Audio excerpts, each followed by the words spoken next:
yung binigay ng isang madam na pagkain ng pusa.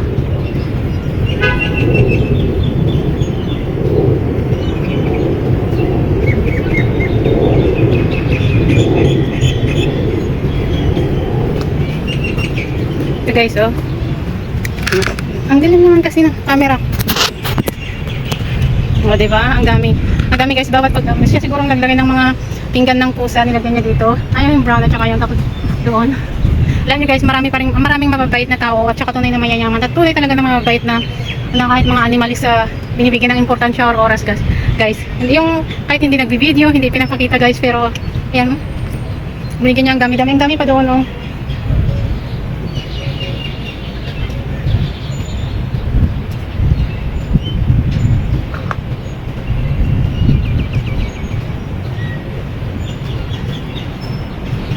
Ayun guys, salud ako sa madam na yun kasi ano siya kahit ang init kanina pinuntahan niya talaga yung mga pusa. Kaya yung mga pagkainan ng pusa para para lagyan ng pagkain ganyan. Bit niya, malaking sako pa talaga ng kainan ng pusa guys. Ayun, ginaganyan niya siya kanina. Ang puti-puti niya, ang ganda na madam, bata pa. Mahilig siguro siya sa cat, sa mga animal. Kaya kailangan kasi guys, pag tumulong tayo sa kapwa natin, yung hindi na natin kailangan ipakita rin sa media. Tingnan mo siya, ang bait niya. Yung mga mayayaman nakikita ko sa cornice na mahilig naman sa pusa, yung inaano nila mga pusa doon. Yung pinipidyo talaga nila, kinakarga at pinipicturan. Mga mahilig sa cat.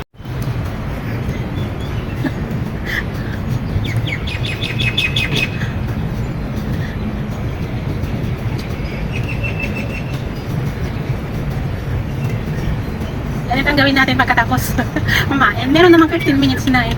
At saka simpleng galaw lang naman. Tuhod lang para lumiit ang bilbil ko. Huwag muna tayong mag-jump kasi wala pang isang oras na nakatapos kumain. Basta yung Friday mga kananay. Ang ganda dito guys. Pwede kang maghiga-higa dito at tatalang-talong sa garage.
Ay, nako. Sabi, ang nanay niyo happy lang.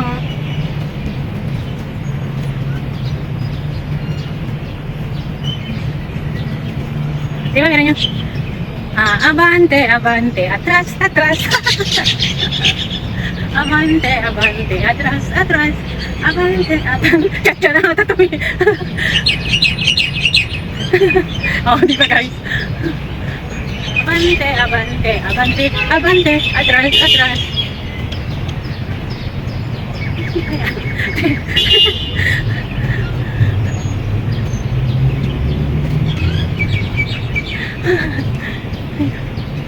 Ang hirap kaya pag sobrang gutom pa tapos sobrang dami ng kinain mo.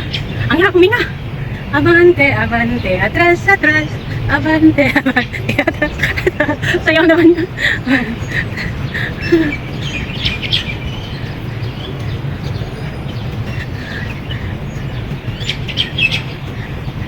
Oh, di ba?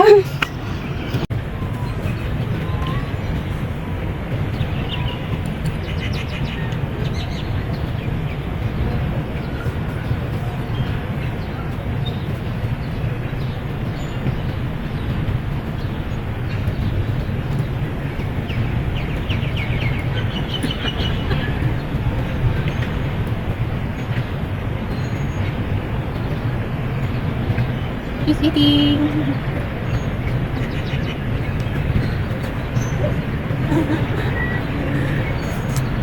Kakain na siya. Ayaw niya naman, hindi niya naman kinain yung cake.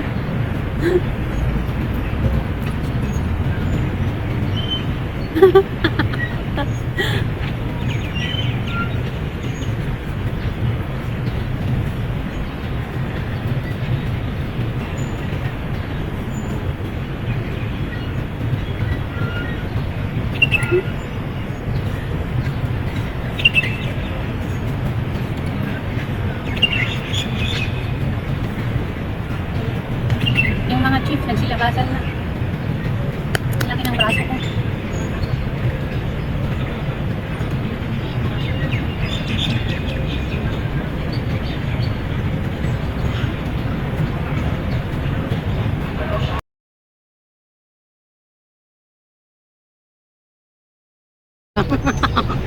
Pang himagas guys, instead na chocolate or sweets yung himagas natin is fruits na lang or mansanas.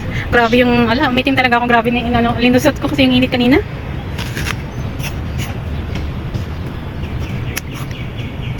Ang ano niya, ang crunchy.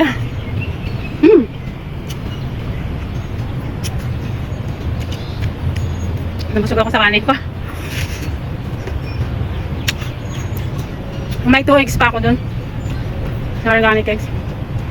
Nakalimutan ko yung suka ko na may sili.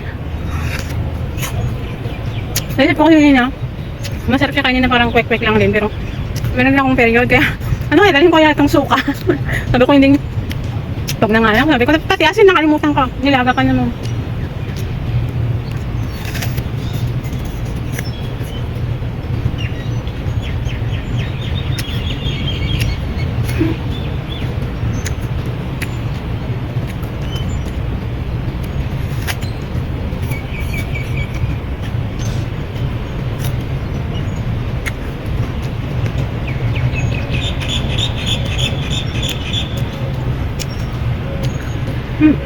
Dilim.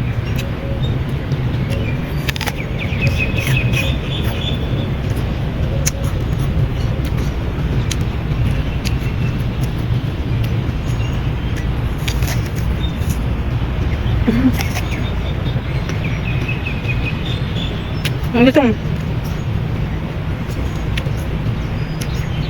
Pagkatapos ko kumain, kain ka nito para ay, di ka na mag-toothbrush. Joke lang. Saan napunta yung dumi dun sa kinain? Ay, nako.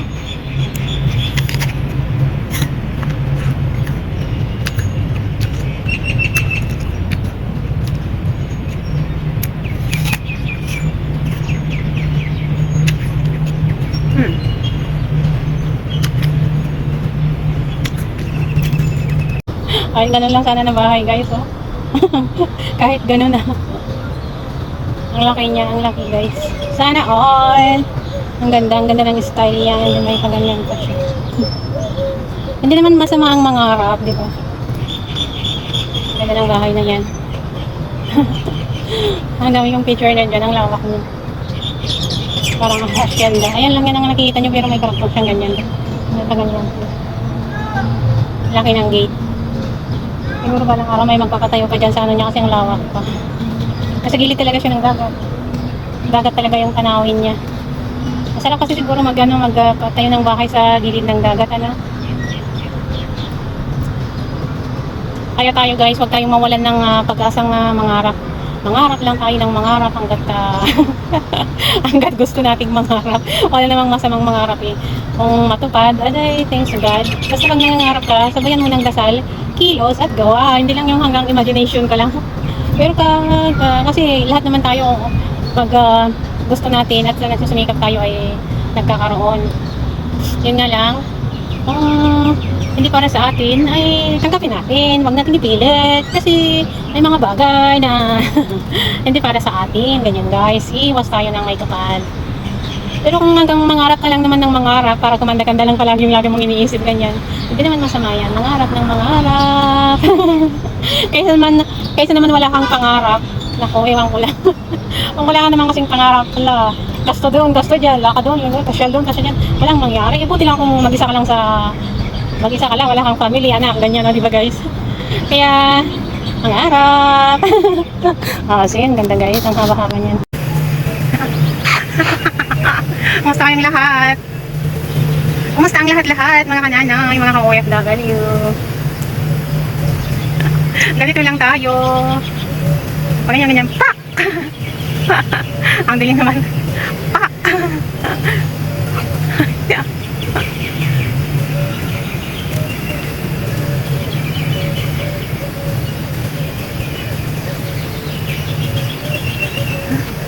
Ano ba yung action yan? Kahit ano na dyan. Basta nagagalaw ang ating dyan. Ayan.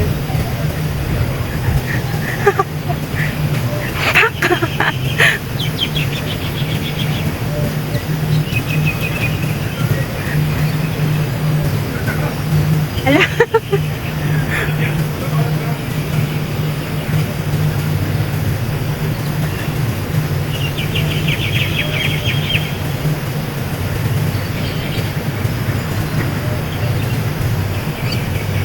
Simpleng move lang guys. Nakakatulong yan sa ating katawan.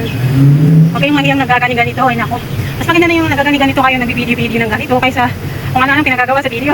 Ay, kung ano-ano mga pinagpupos. Kaya, kahit ganyan, kahit ganito lang. Walang masama guys. Ay, parang happy ka sa ginagawa mo. Galan. Takbuhan na kuhan na boat. Sana ako nakasakay sang ganyan, di ba? Hello everybody! Ayan. Kumusta? Kumusta? Ala, nagpaligo na ang cat. Nagpaligo na si Cathy. Pagpapad ang ating balikat sa kabubuhat ng mabibigat na bagay sa bahay ng natrabahuan natin. Maramit lang. Ganito lang tayo. Minsan gaganito siya. Ganyan. Yung para bang lumalangoy ka. Medyo nahihirapan dito ako na magtaas kasi alam nyo guys na operato noon. Ganyan-ganyan lang natin. Kasi napapagod din ang ating mga balikat. Ang pinakaunang napapagod is yung balikat natin, nabubuhat, punas ng matataas na glass. Kaya ganyan-ganyan din natin. O, di ba? Ganyan lang naman eh. Simpleng gaganito mo lang siya. Tapos, ganun. Kasi ang ganito rin is nakakatulong din sa diba ko lang kung totoo. Kasi matagal ko nang ginagawa eh. Pagpataas daw ng ganito natin guys para tataas. Pero kung talagang mababa kung talagang tataas, ganun. Tapos pero ang inaano ko is yung balikat guys kasi nakakatulong siya. Nakaka-relax. Lagi na lang napapagod sa kabubuhat. Bubuhat ng mabibigat, ganyan. Yan, mga ganito talaga ako sa bahay. Minsan nakikita ng amo. Pag sumasakit ito, nakikita ng amo, ginaganito ko. Naiintindihan niya eh. Sabi niya, you are tired. Siyempre, alam naman nila kung paano sila magutos. Pero siyempre, kahit anong pagod natin, ngiti pa rin tayo ng ngiti. Humingiti pa rin tayo sa kanila kasi kahit naman na lang na nakasimangot tayo, may inuutosan tayo eh. Ang pinunta natin dito is magtrabaho para sa ating pamilya. So kung mautosan tayo, ay sobrang galit na natin, ngiti-ngiti pa rin natin guys sa kanila kasi siyempre sila nagpapasahod natin, sila ang nagpapasahod sa atin and sila ang ating mga amo. Kaya tulungan mo na lang yung sarili mo na makapag-relax din, gano'n, para matanggal yung mga pagod. O, di ba? Ilang minuto lang ha, nakapag-relax ng balikat, samantalang from Saturday to Thursday is trabaho ng trabaho, di ba?